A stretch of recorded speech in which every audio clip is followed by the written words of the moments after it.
what? Belts don't determine if you're a champion.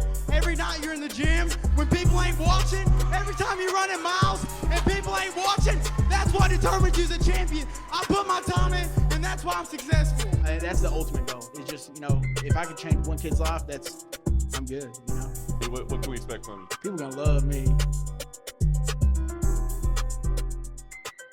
What is up, guys? We are here on TeamCole show with my buddy, Preston Schick. What's up, man? What's going on, man? So how was the drive over? Dude, straight shot. No problems at all. I honestly, that's what I told Casey. I was like, man, when I come over the train, it's really not that bad of a drive until I'm driving back and with a headache. Man, the drive over's like, you've got mountains everywhere. There's really not much to look at other than that. And then for me, whenever it's raining right now, so I guess the clouds are real low and you're kind of higher up in the mountains. And so I'd hit a spot where I was like, I can't see. I'm literally in a cloud right now. So is Tennessee lower than Virginia? As far as mountains go, I guess. I don't know. We've got the Appalachian Mountains that run right through it. So is Virginia. Yeah, that's what those are. Yeah. So I didn't know if the elevation. Do y'all get a lot of snow in Johnson City? Not a ton. We have Buffalo Mountain, which is literally right in Johnson City, and so it's like that's probably the highest point in Johnson City. That gets snow.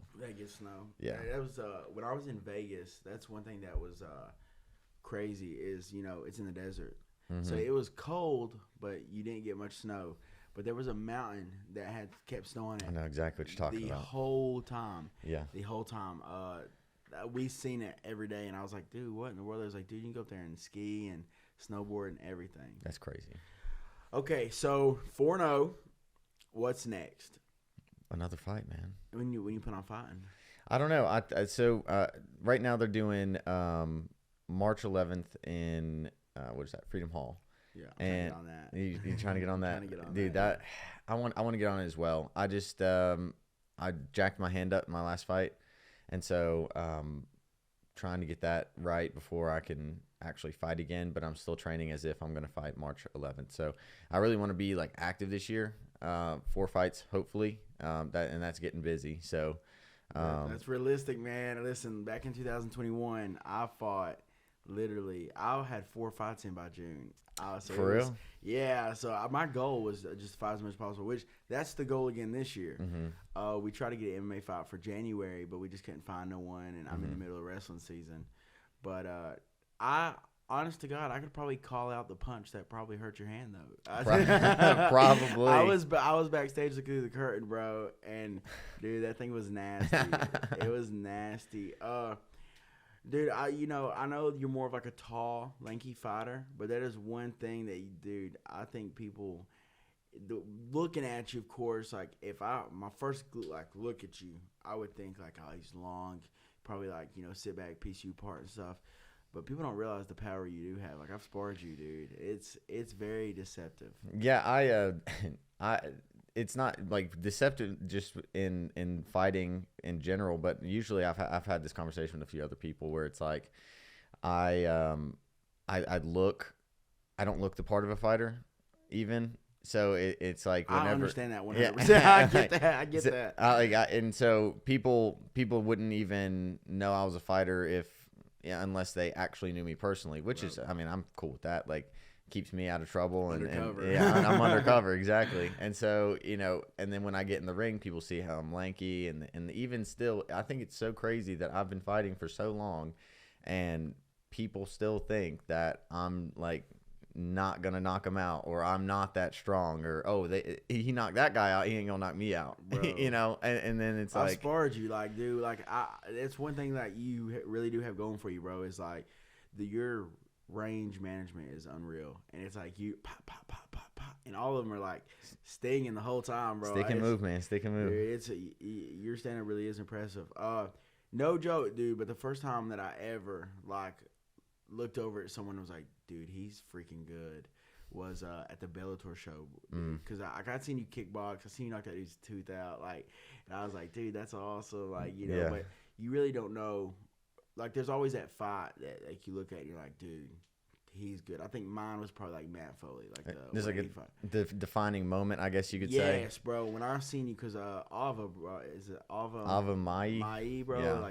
Dude, he's a little unit. And when I watched you, literally, like, and I love him to death, bro. But like, when I watched that, I was like, God Almighty. Like, that's when I was like, yo, he's a real deal. Like, he's good. He is good. Yeah, that was a crazy show. I didn't know you were out there. Bro, I was working the cage door. Shoot, man, that was so long ago. That was 2000, what, July 2017? 17, August, bro. something like that? Yeah, so about 6 years ago. Yeah. Bro, but that's when I was like, oh, my God. Like, dude, he is, like, piecing him up. It was like, literally, because I'd seen him do nothing but run through people. So, like, at first I seen that matchup, and I was like, oh, my God, like, Tough matchup. I was like, that's a tough matchup for him. But good test, bro. I think that's the most important part is like tests and fights and stuff. And I was like, that's a good test for him. Well, but then I was like, God, this is a test for all of us. Yeah. Well, what most people don't know about that fight is, so it was outside, and 80 degrees, 90 degrees, whatever it was that day. If you remember, crazy. Canvas is crazy, right? I think someone told me that they had to pour ice water on the logos because it was bubbling up. And I mean, I didn't see that, but that's just what I heard. They did. They were pouring water on it like the whole time. Like the crazy. Cans, the monster cans that had water in them, bro. They were like pouring that on it, and people were like, "Why are they pouring Monster on it?" Yeah, that tripped me up too. So in the back that we had Monster cans, and I was like, "No way that these athletes are literally drinking Monster cans." And it was like, when I looked at it, it said water on it, and I was like, "Oh, that makes more sense." Dude, yeah, well, I've always thought that too. Like, in the cage and stuff, like you'll see athletes like drinking like after the fight, like show the Monster cans. Yeah, I'm like, dude, what are they doing? I know. Like, I only drink Monster like Ultra Zeros or like the stuff that doesn't have sugar in it, just because like, dude, you can't double dose on that stuff. That's a good way to like jack up your heart. It's just like pumping your heart full of sugar, and then the caffeine, and then all the other stuff that they put in it. Well, most people that day, whenever like those logos, whenever they're getting like super hot, my feet tend to like sweat a lot more, I feel, than most regular people. Right. So when I got up there, my feet were like real soft, and it was like halfway through the first round, I pushed off my back foot, and I don't remember what combination I was working on, but I went to push off my back foot, and I slipped, and I was like, why did I slip? And I looked down at my foot, and I had ripped the bottom of my foot. Dude, I do remember that. You remember that? I do remember that. It was like a blister, wasn't it? Or like kind of basically like the heat of the canvas. Mm-hmm. Well, it was like how you've got those calluses on the bottom of like on the ball of your foot. Yeah. Like I ripped those calluses off, and so like when the mat being white, I'm stepping around on the mat and leaving blood splotches all over the mat. Yeah, I remember that. And it happened to not just one, but both of my feet. Whew. And so I was like, for the rest of that round, I was like, damn, man. And so I was like standing on the outside of my feet, kind of like, tiptoeing a little bit. Well, you couldn't tell bothered you. Oh, man. It was rough, though. You was painting him, bro. You was Picasso in him. Yeah, it was a masterpiece, bro. That like as soon as I watched that, bro, I was like, dude, he's good. Like, he is good. Because, dude, he was running through everybody. He was cleaning everybody. But, yeah, dude, that day was like, wow. You would think that Bellator, they'd like had that set up different.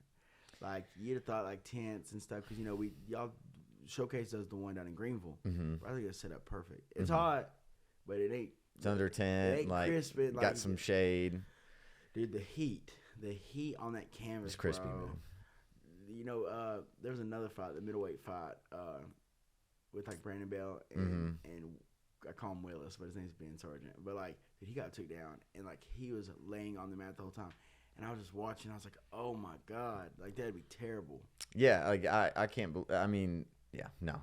Having it outside, their Monster Energy series, I'm pretty sure they did that in like every bit of their fights, because I know Jonathan Pierce, JP. Fought Demir. He fought Demir and beat him. What a fight, bro. That was a big fight, dude. He that's when, because Luis Pena beat him. And he went to the UFC. And then, like, when I was watching Jonathan do that, when I was watching Jonathan fight Demir, I was like, dude, he, like, because he'd went off. I think he'd got a couple losses early on. And, but, dude, he just stayed the course.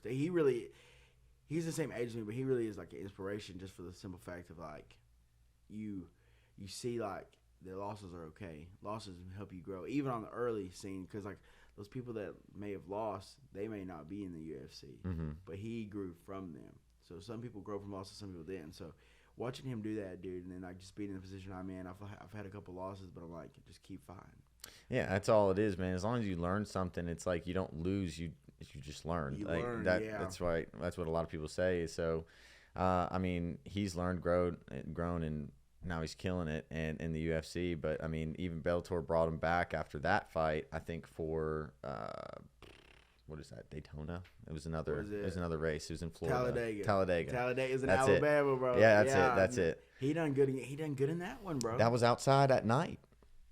That was probably better. And it was outside at night. I think it was in October, and some of the pictures that they took out there, you could see like the blue lights from some cop cars, and it just looked like Fright Night. You know, it was like Halloween, and it was cool. You know, Billy Swanson fought on that card, and you know, Billy rocks the mullet like he's from Chattanooga. He's like, dude, he was like, these are my people. Yeah, I was like, that's awesome. So you and JP, are y'all the same? Y'all fight the same weight? Yeah, I guess so. Because he went to the UFC, moved to 145, and I'm currently fighting at 145, potentially going back to 135. We'll see. 35. Dude, it's rough. It's rough. But Casey really thinks that 35 is How where. tall are you? I'm like 6'1". 6'1". Yeah. You got Corey Sandhagen. that's. I think that's how tall he is. Well, I think Corey Sandhagen is like 5'11". So I haven't seen one person in the 135 division over 6 foot. You've got Sean O'Malley, who's also 5'11". That's wild, bro. Yeah, I mean they're right there, but I mean if you feel strong and stuff, dude, that's an advantage. Like, I don't care what anyone says, dude. Like, I know a lot of times, like, because people will also like completely ass backwards, but people will like question like my height and my weight and stuff. And I'm just like, man, there's still some things at 5'10" that work for me, just because.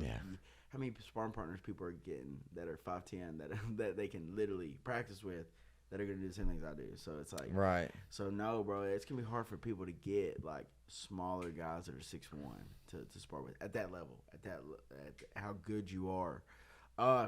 So you and JP still about the same weight. How's training with him? I've not been there, but never trained. No, is he intense? So yeah, JP's he's really good to train with, because he's one of those guys that you know, sometimes you get tired in practice, and maybe your sparring partner's a little tired, so they kind of let you guys both have that small little break in the middle of sparring, whether it be like you just hit a takedown and you're just kind of like, ugh. And so you just kind of like sit there to like rest a little bit, you know, and you guys aren't really trying to like kill each other, because obviously it's sparring and training. Right. But JP's one of those guys that you never get that break. Like, that does not happen. No, it's just not going to happen. Like, he takes you down, you better be moving. Otherwise, you're going to get punched or submitted or something like that. And, like, you just have to constantly move with him. And he's just a relentless force. So, but he, like, bro, I'm so proud of him. We actually talk, like, all the time. We snap each other all the time. Yeah. And he always just tells me, like, keep it up, brother. And I always say it in his accent, because, you know, when he talks, I always, in my head, I'm like, keep it up, brother. Yeah, and you're like, dude, I got you. I got you, JP. Yeah, I'll be running. I'll be running to the gym. I'll be sweating, like, taking pictures. And he'll be like, keep it up, brother. And I'm like, yeah. Yes, man. Heck I am. Heck yeah. So, is there any, like, I know you said your hand is healing and stuff.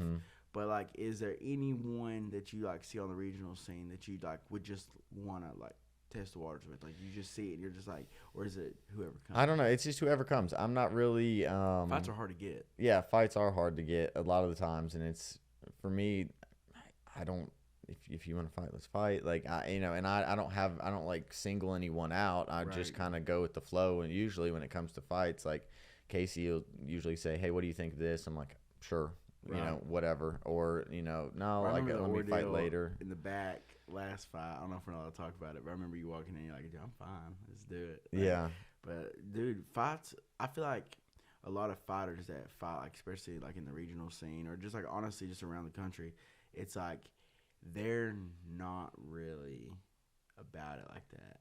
I feel like a lot of people just like the title, because I see so many people, like, try to, like, they'll take fights and they back out, or they'll be in talks, but then they never take a fight, or they're like, you know, he may be 4-0, but So I'm sure, dude. I'm sure it's hard to find like serious fights. Well, yeah, it's hard to find serious fights, but also I think, people, like you said, people just back out or just don't show up. But there's like a third option where people just come in like 10 pounds overweight, Dude. and then don't they're thinking, oh, he won't accept the fight, because that's happened to me before. I had someone when I was an amateur come in 12 pounds overweight, and he even messaged me and was like, hey man, if we're not gonna fight, just let me know so I can go home. And I'm like, oh no, we're fighting.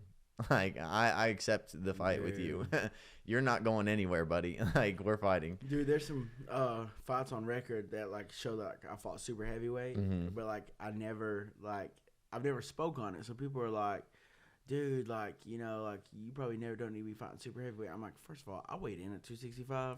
He weighed in at 283. Like, like stuff like that, bro. And I'm just like, but I always do look at it like, if I'm well prepared and he doesn't come in on weight, it seems like it's an advantage, but I will take my training over his not being disciplined any day. I feel. Yeah, I mean, that's exactly like how I see it. Like, my last fight, I mean, the guy came in 10 pounds overweight, and I was like, you know what? I don't really care. Like, you're disciplined. Yeah, that's your first. And like, I know in their head they're probably thinking like, oh, he took the fight. Yeah, but it's like, dude, in my head, I'd be thinking like, nah, you took the fight. That's where you messed up. So like, I feel like that's just a different mindset that people have. Not everyone has that mindset though, bro. I've seen people like take their like, I ain't fighting this fight. Like, yeah, well, my buddy always says fighters fight, right? So if like you're a fighter, like fight. And I mean, until there becomes like, until like when it's on the UFC level where if a guy comes in 5 pounds overweight, you're like, cut that. Cut that. Like, and it's not. I'm not saying like every time you should just be like, oh, screw it. Like, I'm gonna go on that level. Like, bro, they're training. Oh like, yeah. They're training, but it's a bit different. But yeah, I've asked fighters this constantly. I'm like, dude, if you're in Walmart and someone walked up and like grabbed your wife or like grabbed your girlfriend by the butt, and you're not going to pull out a scale and say, hey, step on this. Yeah, let me see. If you're not in my weight class, I'm not fighting you. No, bro, I'm picking up a gallon of milk, bro. I'm busting in there. So same thing, bro. Like, it's just like the disrespect of coming in over. Yeah. Like, I'm going to give you the disrespect of fighting you. Like, that's the thing. So are you originally from the Johnson City area? So, no. I spent not most of my life. Now it's most of my life in Tennessee, but I grew up in Maryland and moved here when I was like, 11 or 12, and so I'm 25 now. So I consider myself a Tennessean now. What part of Maryland? Southern Maryland. So technically, I'm a Southerner. I was below the Mason-Dixon line. I'll hold on to that one. You can't tell. Yeah. Lower part of Maryland. I was like 45 minutes outside of Washington, D.C., a place called Hughesville. And, I mean, nobody really knows Hughesville. How close is that to, like, Baltimore? Which Maryland's small, bro. Like, Maryland's like wonky because you've got all these little inlets. It's not like a huge big state, but it's like weirdly shaped. So in order to get around the state, you've kind of got to like do weird things. How many hours does it take to get to like one side of the state to the other? Well, so I was towards the bottom of the state, and Baltimore is closer to the top. I'm not sure if it's at the tippy top, but it was like 2 hours. That's 3 hours, like not bad at all. So that's like from here to Knoxville. Yeah, you can get around pretty quick. Well, they say Tennessee, I think it's like 8 or what? How many hours is it to Memphis from here? Bro, it's like, forever. It's forever, right? I drove to Dallas last year for WrestleMania, and I had to go through Memphis, bro. And it was like, I think it's like 7-8 hours in. Yeah. Well, they say if you go the same distance north, you hit Canada. You go the same distance south, and you're like right on the border of Mexico. Right. And it's just like if you go west, you just hit the other side of Tennessee. Dude, I was driving through Memphis at night. Yeah, how was that? And I was trying to look for a hotel room, and like I was looking at the signs. I'm like, I'm about to make a good business decision and not stop here. Like, dude, because like honestly, and you never know who you're encountering, but like, dude, a Lamborghini did pull up like kind of done some like F-boy stuff, and like I was parked, and he come and like whipped around me like off the road and like took off. And I was like, dude, like I didn't even see it coming. Like I was irritated, But I was like, I'm not really in a position to say anything. Well, yeah. That's how you end up in a. That's how you end up in a Young Dolph video. Yeah, my buddy went to Memphis and for like I think work, and he was just driving a van, like nothing special. It's just a regular van, and they stole the radio out of it. Whoever. Bro, they're stole real. the radio. I mean, it's a Memphis is really bad. It is. It's like, dude, like people. I'm about positive. Is that where those cops are from?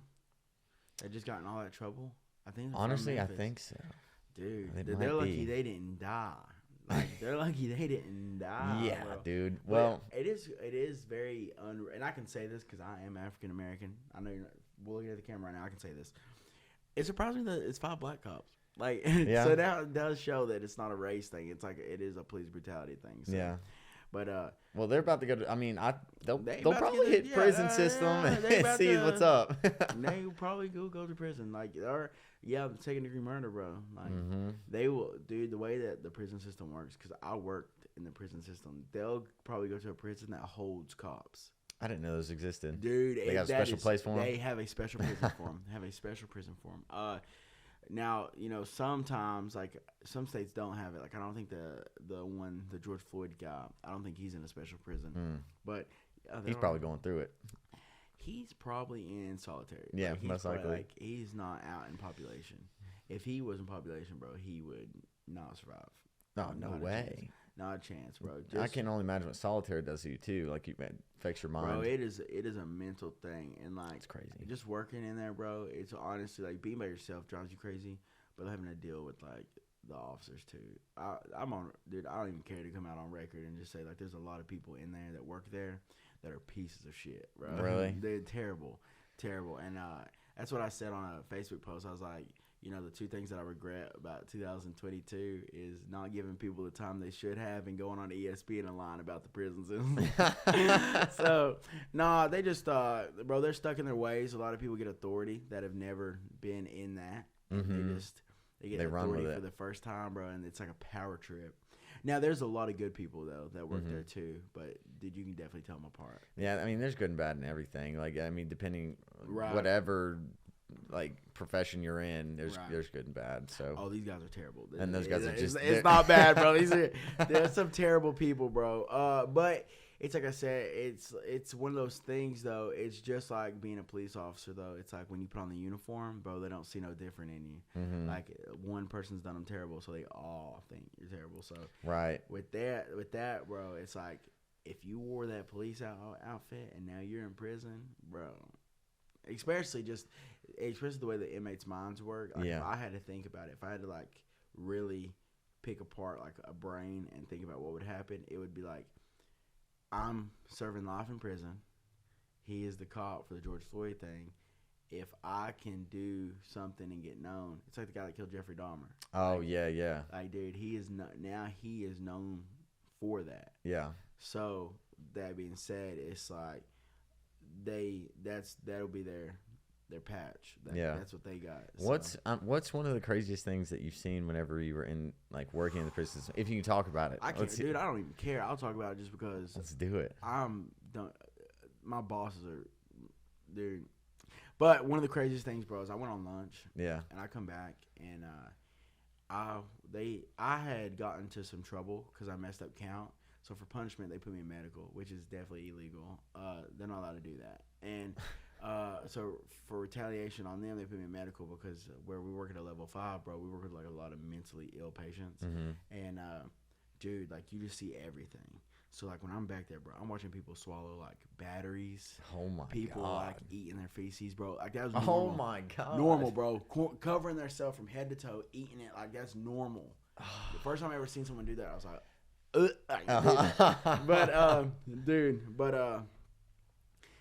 I watched a dude. Well, I came in from lunch, and this dude was hee-hawing at the front search and was like, ha ha ha, dude, this dude, like his whole face is sewed up. I'm like, what are you talking about? Like, he's like, I'm thinking like he like busted his eye open, got sewed up, got in a fight, got some stitches. I didn't really catch the gist of it. So like he's like, he's in medical. So I went back there. I'm like, what are they talking about? And they said, dude, he just came back here, and it's like a dude in a cell. Cause like when you sit in medical, like the cells are round. And I was just like looking, and I'm like, well, is he over there? They're like, dude, he's in that cell. So I walk over to the window, and he's just sitting there with a suicide, like it's a suicide, like it's like a dress, bro. Is it? It's a dress. It's like a they put it on. It's like they call it a smock. Okay. So it's like they got like kilts too, bro. They like suicide kilts. So Oh my god. it's like a thick blanket, so you can't tear it. You can't get the string off of it. There's no way of doing anything with it. Yeah. So he had this smock on, and that's all they wear, bro. It's just a smock, nothing underneath it. Like it's just like they were wearing that, and he's just like looking at the wall. And I knock, and he like just like looks over, and I'm like, "Hey man, like what's going on?"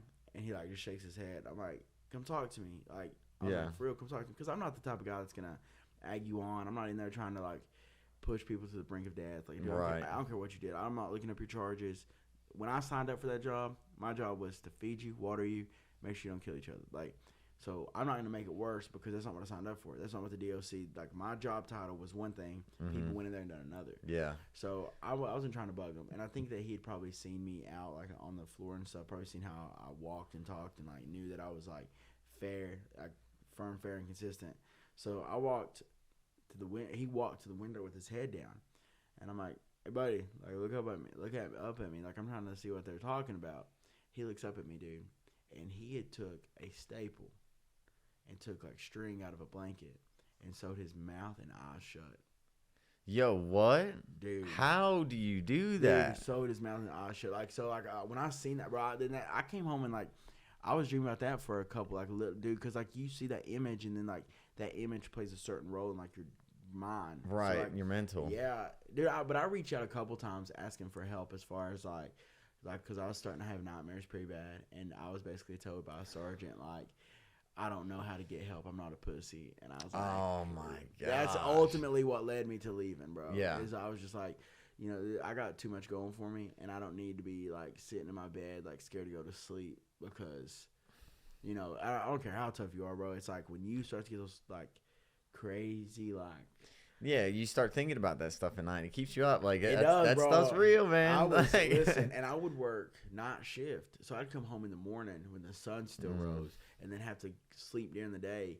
And it's like, bro, it would be like I wouldn't go to sleep till about 7:38, and like it wasn't like 10 o'clock, bro, and I was hearing bang, bang, bang, bang, bang in my dreams from like them kicking the door at the prison, dude. I'm telling you, I've seen the craziest stuff. See, if that affects like you as a normal person like that, like I can only imagine how that affects like the actual inmates who are living in that every single day. Exactly. So like especially like imagine like them having to see that stuff, or just imagine like you being in like that we call it the hole, like we call it like seg because it's basically like segregation. So it's like restrictive housing. So, like, say they come to restrictive housing and say, like, someone like that cop isn't going out to population. And then, like, they're hearing all this stuff, bro. Like, there was, like, actually a murder, like, not too long ago.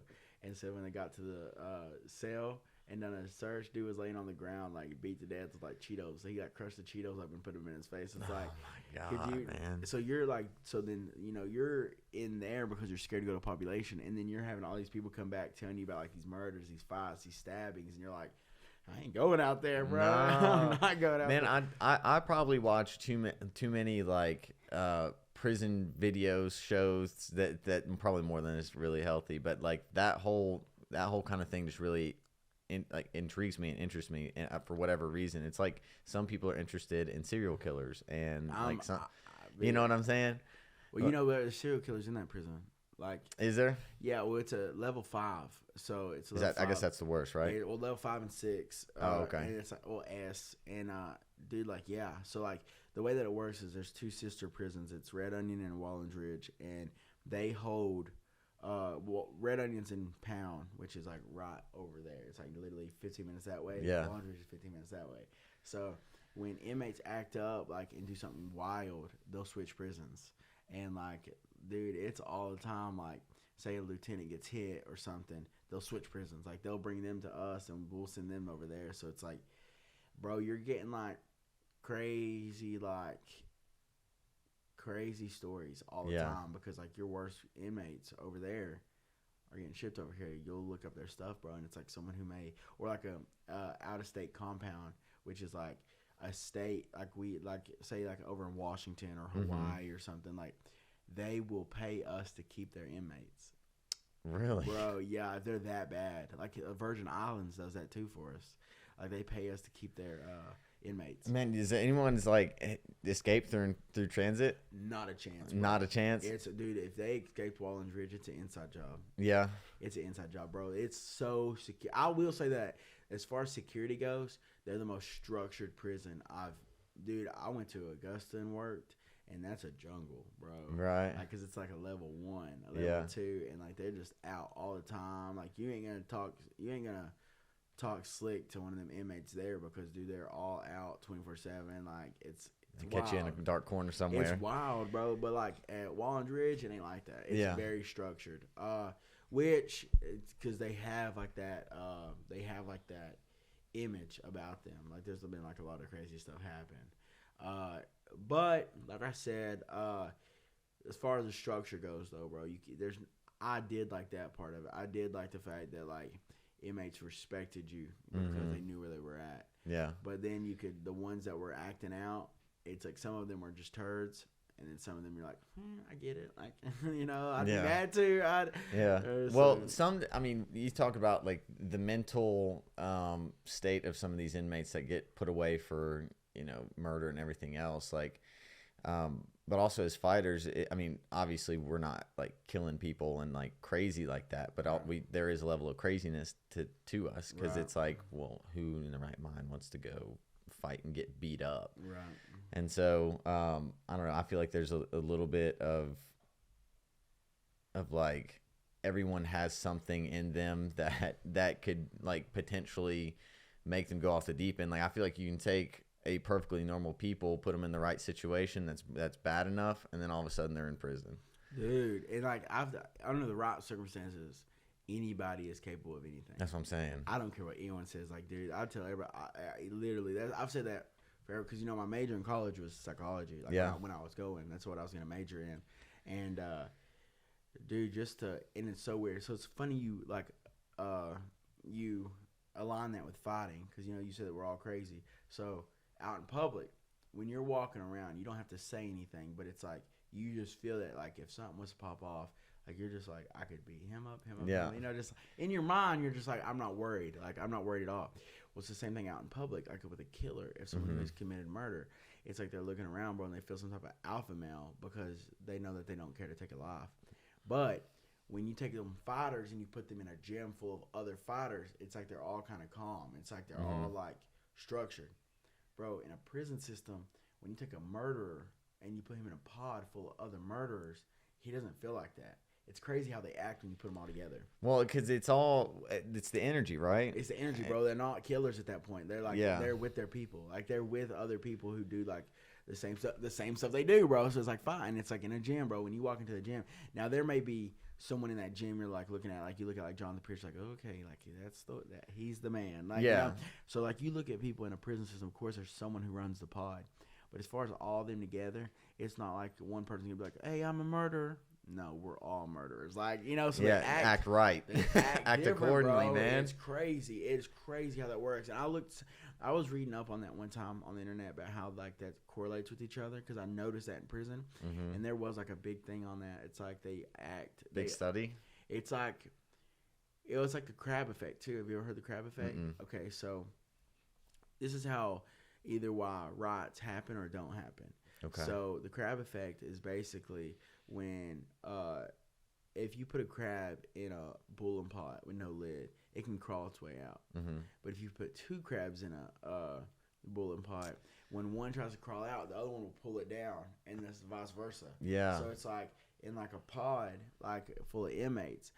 It's like if everyone knows, like for example, like Wallen's Ridge is like really structured.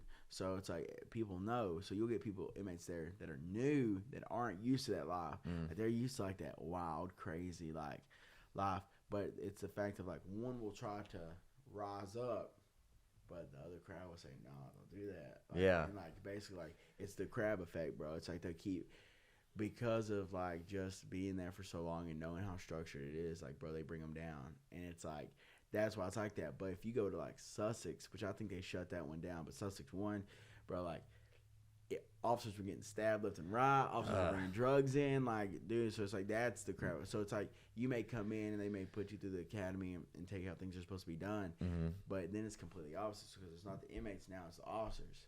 Like an officer would try to do his job, it's the crap. They'll bring you down the sides of it. Hey, nah, that ain't how we do things here. So luckily, it's completely opposite at that prison. So luckily, it's not like that here. I guess like the big thing whenever it comes to like the like structure, you said, I mean, the crab's in a boiling pot. It's hot, so they want to get out, right? So it's a dangerous environment for them to be in, and so I guess that translates to prisons. Like when it's in a dangerous environment, you know, they're trying to get out of there and you know, either rise up or you know what like you were talking about. Yeah. I'm curious to see if there's a similar effect in just like the professional world.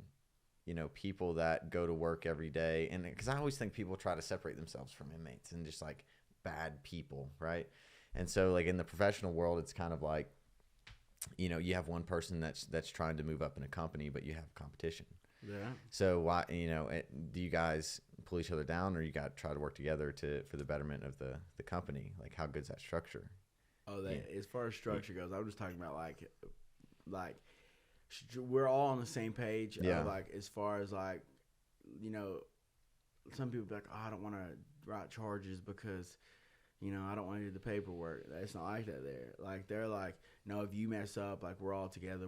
That I did. As far as that goes, like if somebody done something wrong, they are going to work together, and like if like they are a family.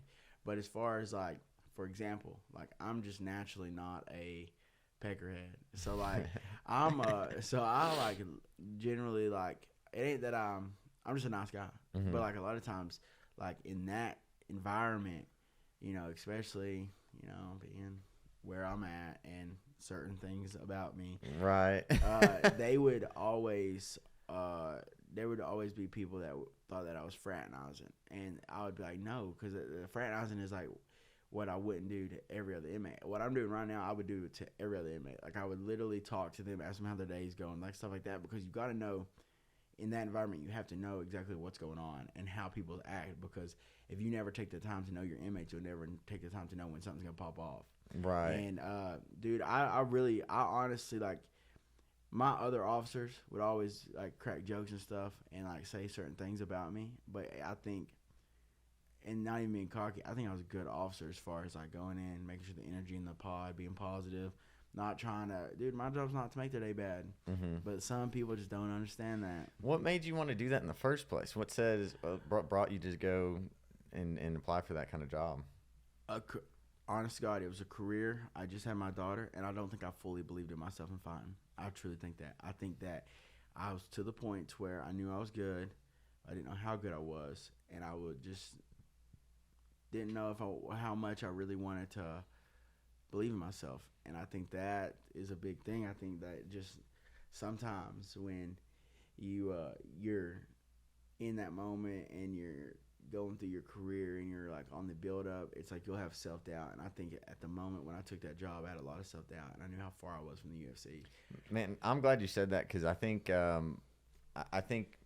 being honest like that and open is not something a lot of people do. I wasn't for the longest time. Yeah, and honestly, I mean, whether or not you believe in yourself, like just like speaking that out and putting that out there, especially, you know, that we're on the podcast, like some people are gonna watch this and be like, hey man, like he wasn't sure, just like I'm not sure, like maybe I can take some confidence from that and just be honest with yourself moving forward. Like, I think that's a very important thing, especially in this like sport, man. Is like, you know, it's been many nights, man, that I've sat up and I've maybe put something on Facebook, but that's not what I believe in. That's not really what I'm saying. But like, but now, dude, I do. Now that I tell you what really changed everything for me is I was working at the prison, and when I had my weekends off, I was getting drunk. I got super overweight. COVID hit, and just like was like really going through it. And I had some like real personal stuff happen, and I hit rock bottom, and I remember I bought a 30-pack and was driving home, and I was like, dude, I'm about to get trashed in my house, and I was just like, bro, like if I get drunk, I'm really just setting myself back. Like I'm really setting myself back. So I don't know to the date. I don't remember when I stopped. But I took that 30 rack, and I hadn't drank in months before that either. I got upset, and I was like, dude, I'm drinking. It's just a bad habit. Right. And I took that 30 rack, bro, and I threw it over a bridge. And I said, you know what? With sacrifice comes great rewards. That's how life works. It's what any type of religion. It's like sacrifice is like a huge thing. Mm-hmm. And that was probably one of my downfalls. I loved partying. I loved the women. I love dude, I was just like that guy. And I quit drinking, and I really started dedicating my life to training again because I was going to retire. I didn't want to fight. Yeah. And, dude, when I really sacrificed drinking and training and becoming a student of the game again, bro, I made like so many strides. And now I can say it honestly right now and be very truthful to myself and say I'm going to be in the UFC. I'm going to be one of the best in the world. Like I can say that and 100% believe in myself because I know what I've sacrificed to get there. So now I'm 2.5 years not drinking. Sober, yeah. And dude, last night I was talking to some people. They're like, "Bro, you drink?" And I'm like, "No, I really don't." And they're like, "Dude, I haven't seen you drinking." I'm like, "And you won't, like, because I sacrificed that. Yeah, I sacrificed that for great rewards. Not saying I'm never not gonna drink again. I may drink at my wedding if I ever get married, but like celebration, bro. I feel like if I'm gonna put those toxins in my body, just a personal opinion. If I'm gonna put toxins in my body, like I want it to be for the rewards that I'll earn from the sacrifice, if that makes sense. Yeah, no, I get that 100%. I recently, I big going out every weekend. Like I used to do that all the time. And I think it was COVID hit, and then I wasn't able to go out. And so then I just started drinking at home, right? And so, Easy I mean, to do, it was man. like one step, it was one step at a time. It was like I stopped going out and being in the party scene. But I still drank, but it was at home. And then I was like drinking every weekend, and it's real easy to come home from work, just have a couple of beers, Easy, bro. Super easy, right? Especially like a long day. And then now recently, I've gotten into the habit of just drinking maybe once a month, and that's usually like on a date night with my girlfriend. And so it's like, and I feel like and I feel like sometimes like just rewarding yourself is like really good, like for your mental state. And everybody's like situation is like so much different. And like for mine, I think it was like just having an epiphany and like just telling myself like I was just telling myself like, what can I sacrifice? And I was looking at like all the things, and I was like, what is hindering my career? Like what is really hindering my career? And I was thinking like, dang, like you do stay fat as fuck. Like, I was like, because I was 330, bro. Yeah. Couldn't walk up steps, bro, without getting out of breath. And that's why, like, a lot of people, like, on the internet would be like, dude, you're so fat. And I'm like, oh, I was fatter. Like, I was fatter. So that was really, like, a big game changer for me.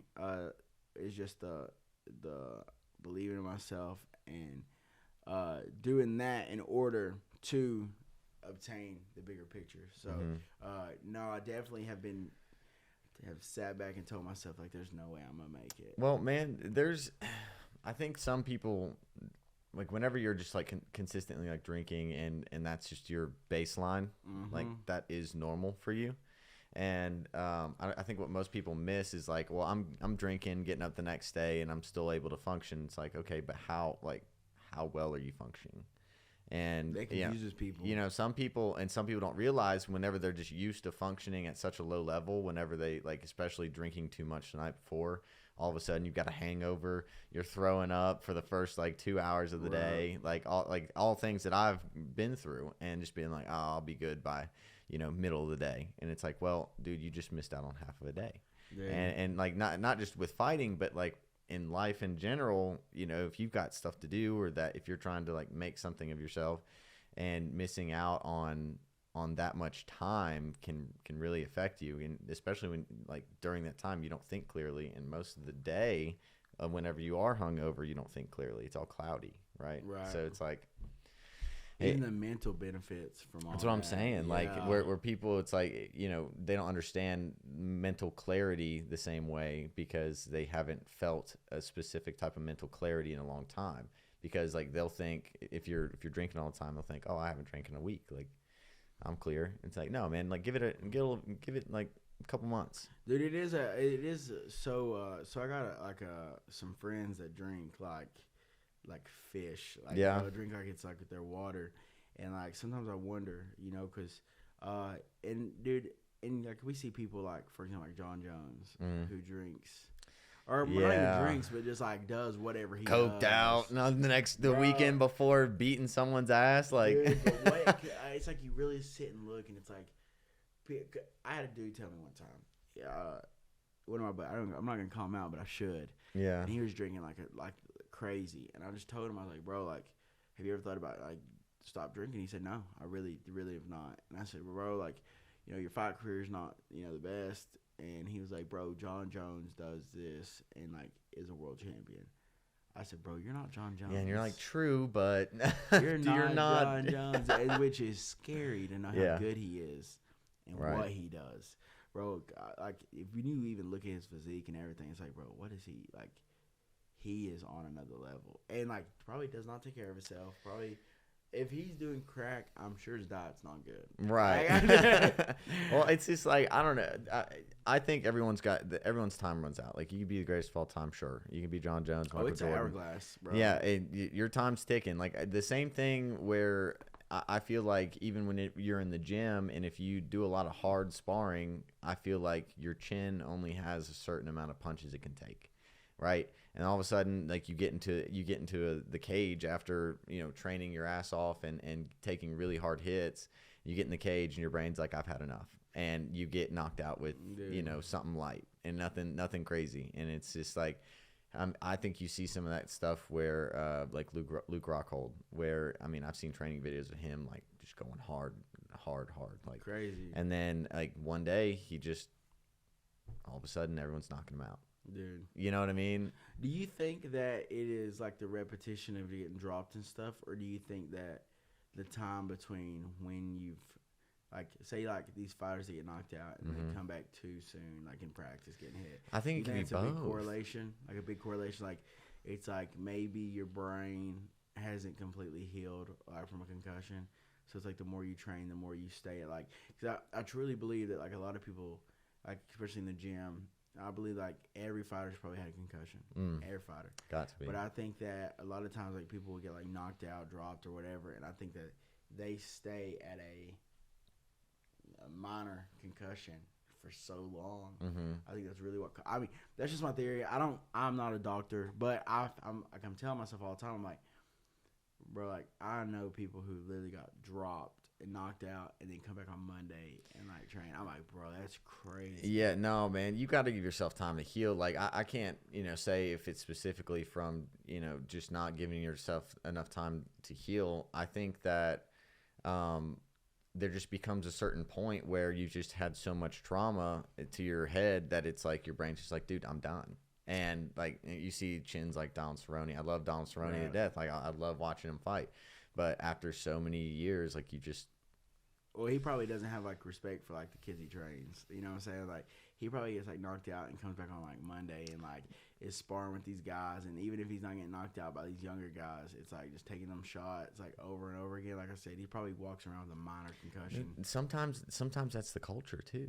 Like you see like some of these like some gyms, tough guy. It's like the tough guy you know what I'm mentality. saying? Like and we're all fighters and it's just like be tough, keep training hard, and like all these things. And sure, I agree. Like train and I just don't think you have to go in every day and think like to fight for your life. Essentially, like I just think in the gym, no, bro. Like I really don't.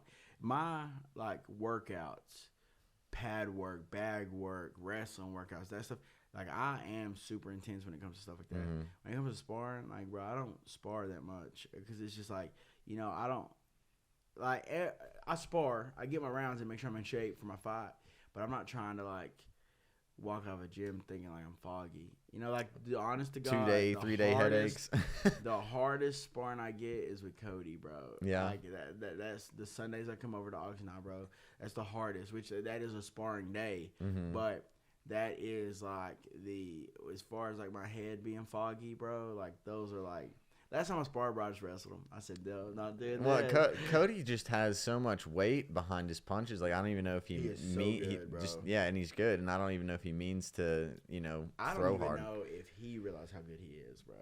He is amazing. Yeah, like, he's good. Like, he, I know his record doesn't speak for itself, but like, I've told him this whole time, like, bro, like, I have trained with I've traveled to Team Oyama and just like people on the Ultimate Fighter, like those heavyweights were good too.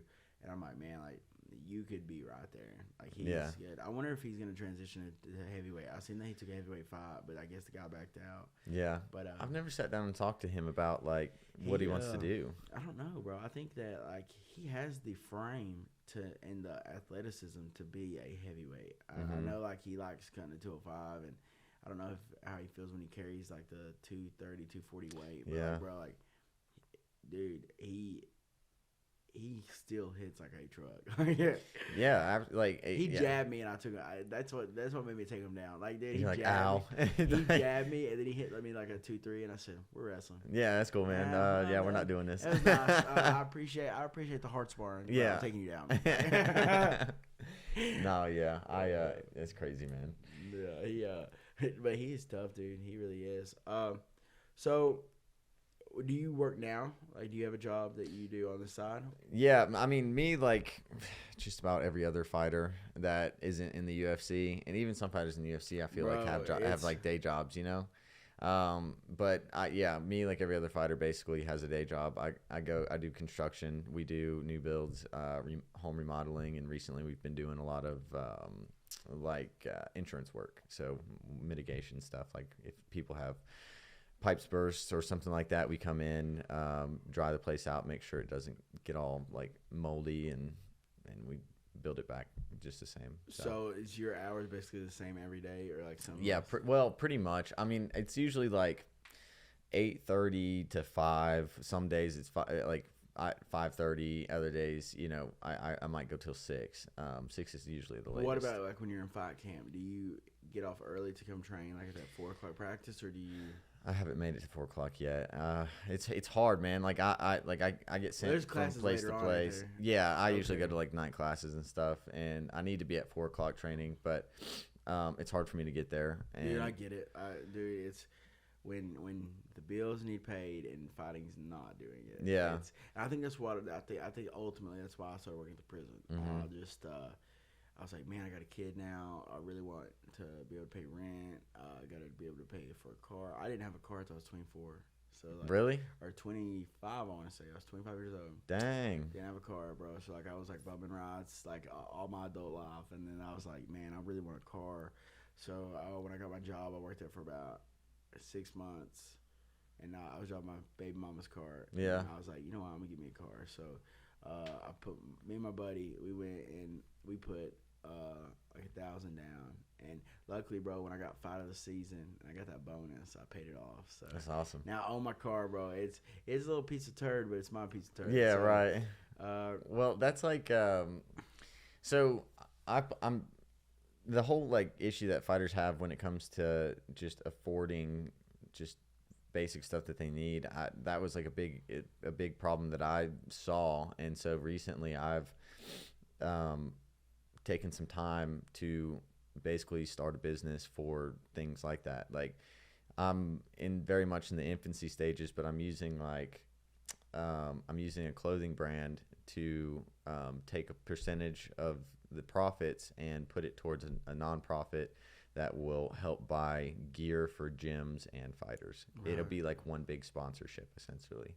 Yeah, that's awesome. So I mean, hopefully I can get that rolling in the next couple of months. It's going to be ready at Fightwear, and so hopefully if it takes off, I mean, obviously you can donate to the nonprofit if you want. I'm going to put profits from the sales to that and just start sponsoring fighters. Dude, listen, it starts with an idea. Yeah, I tell everybody, it starts with an idea. So when you was in Maryland, let's go back to Maryland. Did you play sports at the school you was at? I was a soccer player. You do look like a soccer player. I was a soccer player, man. I was quick too. I was real thin, and so I was always on offense, and I would just be zooming, and so I was a soccer player for like 9 years. I played it a little bit when I moved here too. Did you so when you moved to Tennessee, what school did you attend? First school would have been Mary Hughes in Piney Flats. It's an old rickety school. Right, No one knows about it. it. Yeah. What's it called? Mary Hughes. It was gonna be. Is that an elementary school? Elementary/middle school. So it's not the okay. So Piney Flats, which is like over there near Johnson City. Right? Yeah, you've never heard of Piney Flats? No, I see it all the time. Okay, so of course on my Facebook I get like people you may know, and I'll be I'm like, oh, okay, Piney Flats. Yeah. So I've been looking, bro. So I knew it was close because Yeah. like all my mutual friends are from Johnson City. So like Right. I'm like Piney Flats. What's up? Dude, it's right there. It's like it's got one stop sign or one stoplight, and I mean it's right near the lake. It's a nice little spot. Like I've noticed that every person that I may know from Piney Flats, I'll click and it'll be like single, but then like I'll scroll and it'll be like, I love my baby daddy so much. I'm like, okay, nah, not today, not man. adding this one, like bro, like so that's why I laughed when you said Piney Flats, bro. Yeah. I'll go and like it'll be like, or like it'll say like in a relationship. And then I'll like be scrolling and like I'll like see pictures but it won't show his face. I'm like, I wonder if she knows what that means. Yeah. Well, dude, I went to Mary Hughes when I first got here, which I mean, no big deal, whatever. And then went to Sullivan East, and I never. Is that in Kingsport? No, it's actually in Bluff City. Is that closer to Johnson City, or is that where's Further? That? Further. So it goes like Johnson City, Piney Flats, Bluff City, Bristol. Okay, so that's like the Bloomfield area. Yeah. Okay, I know exactly. Okay, I know what you're talking about. So, Yeah, it's close. Yeah, I mean, East is over there, and I stopped playing soccer probably at the end of my freshman year of high school, and that's when I started fighting or training. So you started training as a kid. I was 14. What was you? Month before my 15th birthday. Did you go to Oxendine? Yep. Is that so From the beginning. How old are you now? 25. Bro, that's 10 that's years? a long time. Yeah, I've been training a while, man. Yeah. Holy, that makes all the sense in the world now. Yeah. I thought it was just like a gift. No, No, you've been training. no, I've been training a while, man. Like, nah, it is a just, gift though, bro. People to be able to do like how you put it together, bro. That is special. Mm-hmm.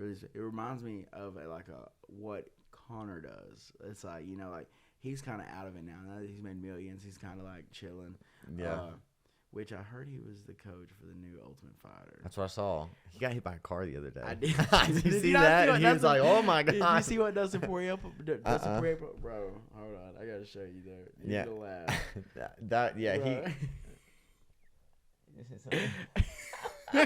He said hashtag Prius. Prius Poirier, bro. When I seen that, I said no, he didn't. Oh my god, But man. dude, I seen that Connor was the coach, bro. And like, don't get me wrong, I'm so thankful to like have met Amanda. Like she honestly just watching. Like to her, I'm probably like a nobody. Honestly, I mean, she probably lived all of us to death. But like to see a world champ and like to see her lose, come back on the show, talk to us like personal relationships. Because like I'm picking everybody's brain. So like when I talked to her, I asked her, and she was like, I literally had COVID like 3 weeks before the fight. And then she was like, and then like on top of that, like I would train a day and then take 2 days off, or train 2 days, take a day off because my knees. She was like, but I did not think Juliana could beat me. And She still didn't think. She did not. That's think crazy. That. So that's why she really pieced her up in the first and gassed out. Yeah. And when I was on the show, bro, and I just heard her tell that story, and like, of course, I believed her because that's my coach. Like, why would she lie to me? And then like, but to watch the second fight, I'm like, oh, she wasn't lying. Like, to watch all that, bro, and just be a part of that, and like for her, like we went and waited in her hotel room for her to like get back from the UFC, like just to sit up there with like her friends, her close friends, and like Nina, and like all that was just a special moment, bro. And I was like, dude, that's cool. What do you think what's the golden nugget? What's what you picked everyone's brain? Like what's the like one thing that stands out to you that's like, yep, I need to add that to my arsenal? Insanity. Insanity, bro. When I say that, bro, it's like to watch her show. So she was hurt on the show, but to show her like do these drills and her like, and like you see the intensity, and you're like, bro. And like she said, like back in like 2014, 15, said that she drew this picture and she wrote a timeline out of when she was gonna get her belt, when she was gonna get her second belt, bro. Before she'd ever fought for a title, every one of them happened the same timeline, bro. Everything. Really? Everything. And like when I say insanity, it's I mean like nobody wanted to fight Chris Cyborg. She was begging. Yeah. Dana White, like calling him off the hook, begging for that fight. Yeah. And Dana was like, whatever, yeah, heck sure, yeah. And dude, like, you know, a lot of people aren't begging for that. A lot of people don't want that fight, and just to know that she did, like, that's what I'm saying. You got to be a little bit of insanity, bro. Like, she, like, in her mind, bro, like, fighting is everything. Man, someone told me, and I can't confirm this because I have not looked this up, but I believe it to be true. Someone told me that so Serena and what's the other Williams sister? Serena Venus, right? So some of the best female tennis players all time, right? Apparently their dad wrote out a timeline for them when they were like kids. They're like, we're going to do this, we're going to do this, we're going to do this, you're going to be world champion, you're going to do this, and like all of it came through. Dude, I'm real big right now, like on manifestation and stuff. There's actually like a thing that you're supposed to do. You're supposed to like wake up and like the first like 5. It's like as soon as you wake up, you're supposed to write it down like 10 times, and you're not supposed to write it in like I'm going to. You're supposed to write it as if you are. Yeah. And it's like if you write affirmations, down, right? Affirmations, but it's like if you write down like 10, like I'm going. I am the best. I'm the best in the world. I'm the best in the world. I'm the best in the world. I'm the best in the world.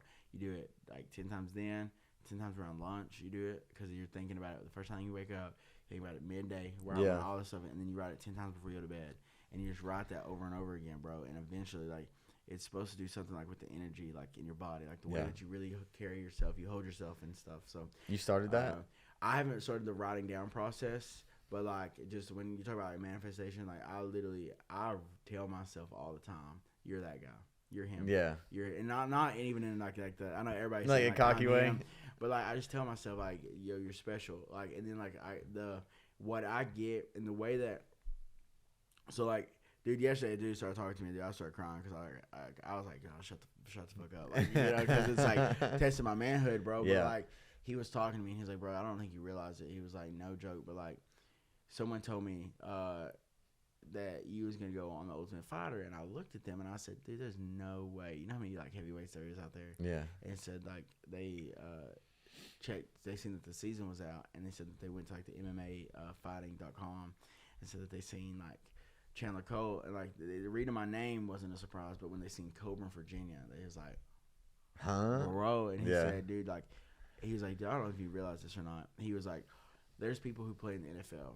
That we've had a couple people from Southwest Virginia make it to the NFL. Oh, really? And and he was like, but bro, like, no one's ever from like Wise County went to the UFC. He was like, bro, like, and like he was speaking as if I am in the UFC. And I told him, I was like, bro, for what I've done, you know, I fought on PFL. It was on ESPN. I fought on the Ultimate Fighter, which was on ESPN, which is really cool. But like, when your goals are as high as mine are, like those, it's cool, but it's not where I want to be. And I was telling him that, and he was like, bro, but you don't realize it. He was like, statistically, you're one of one. You're one of, how many people have been alive since the UFC's been a thing? And, like, how many fighters have come through? And like, you're the only one from Wise County that's made it as far as you have. And, like, bro, he was like, dude, regardless if you know this or not, he was like, but you are, like, everybody's hero. He's like, dude, I'm, like, 20-some years old. You're my hero. And, bro, I was like, dude, shut up. Like, like, dude, like, they're lucky he was in the dark, bro. But like, I was like, man. It just hits a certain way, man. Like, and that's when, like, the manifestation, bro, like, that's really what has helped me is, like, just when people come to me, like, and even, like, looking at certain things that's happened in my life. Like, my wrestling team, 2 years ago, I had 2 wrestlers. None of them made it to state. You fast forward, and they were 120 and 220, so they couldn't even practice together. Yeah. So it's like. That's a big weight difference. So I'm like, oh, my God, how am I going to fix this? Like, so at this point, not only am I worried about my wrestling team, I'm worried that they're going to, like, cancel the program. They hadn't spoke on it, but, like, you just see things like that, and you're like. You know it's coming at some point, like that kind of thing. So it's like, man, like, if we don't get, like, more participants, like, bro, I'm not crazy. Like, I know that this is what's going to lead to this. So I'm worried about it. I'm freaking out. Within the next year, it's after the COVID year. I get some of my kids back that couldn't wrestle because of COVID. And I get a couple more wrestlers, and I'm like, okay, cool. Like, you know, this is a better feeling. Yeah. So it was like a couple weeks before state. My heavyweight, he was my 220, but he's my heavyweight at the time. And he told me, he was like, bro, like, you know, like I was his training partner. Wrestled every day together. Yeah. And he just basically told me, he was like, I sat him down. I said, look, man, I said, I got a call for the Ultimate Fighter. Like, if you don't want me to go, I'm not going. And he was like, I'll be mad at you if you don't go. And I was like, oh, okay. Well, that's awesome to know. So I ended up leaving. He places in state. I missed out on my kids' state tournament and just to be on the show. And then when I come back this year, bro, we had, like, in the beginning of the season, I think we started off, like, 15, 16 kids. And then, like, dude, I ain't counting my middle schoolers. Like, bro, we had a room full, like, 20, like, every day. And, like, just see how hard they've worked. And, like, now I got a kid on my team that, like, honestly, like, very, very possible to be the first state champ in, like, school history. Like, school I went to. So, it's like, I wasn't a state champ. I should have been. Actually, I'm not even going to say that. The guy that won it was pretty good. And I don't want to take that away from him. But was really high expectations. Never got that.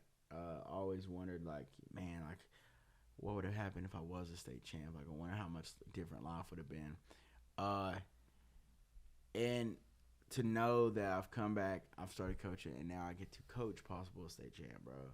Or, like, even, like, in a couple years, bro, it could be even, like, a possible state championship team just because more kids are, like, buying in. More kids believe in me.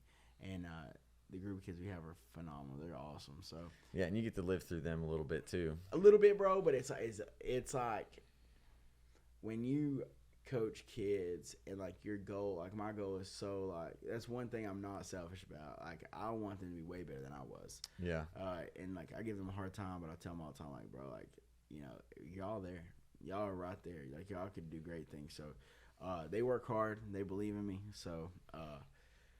That's an awesome feeling, man. And that's what I see a lot in Casey, is because you know Casey I think he was like 3-0, but he really didn't fight. But he's awesome, bro. If you listen to him, like he's very knowledgeable, and it's like I think he gets that same like he doesn't have to be in the UFC to feel good, you know. Right. Him being a great role model, him being a great father, like that's his championship belts. Bro. Yeah, and I think too, it's like the marks of a good coach is like you want to make your students better than you ever were. Like you always want to improve because like if you're wanting the best for your students, they're going to respect you. They're going to want to continue to practice under you. They're going to want to.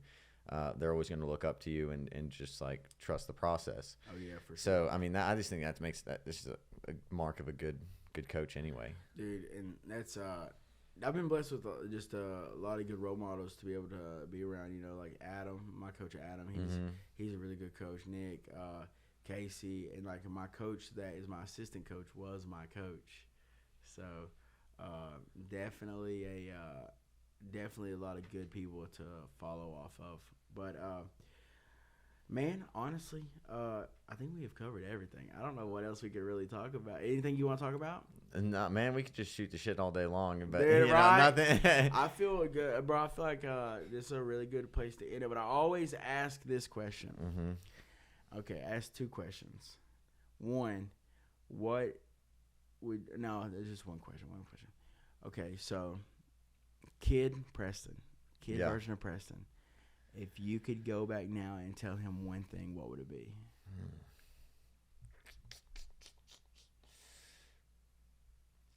Man, that's a good question.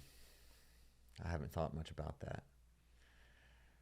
Right off the dome. Right off the dome. The main thing would be like trust the process, believe in yourself, and don't second guess yourself. Absolutely, bro. You know, like I just don't second guess yourself and work hard, man. Like that's what I would say. Just stay consistent, bro. Yeah, absolutely. I always ask that question, and I always catch people off guard with it. Yeah, it's a deep one, bro. It's a deep one. It's a deep one. But man, I appreciate you for coming on. Thanks, this bro. was awesome. This is good talk, man. So good deal. Episode 3, and we're out. Champion. Every night you're in the gym when people ain't watching. Every time you're running miles and people ain't watching. That's what determines you's a champion. I put my time in, and that's why I'm successful. That's the ultimate goal. It's just, you know, if I could change one kid's life, I'm good. You know. What can we expect from you? People gonna love me.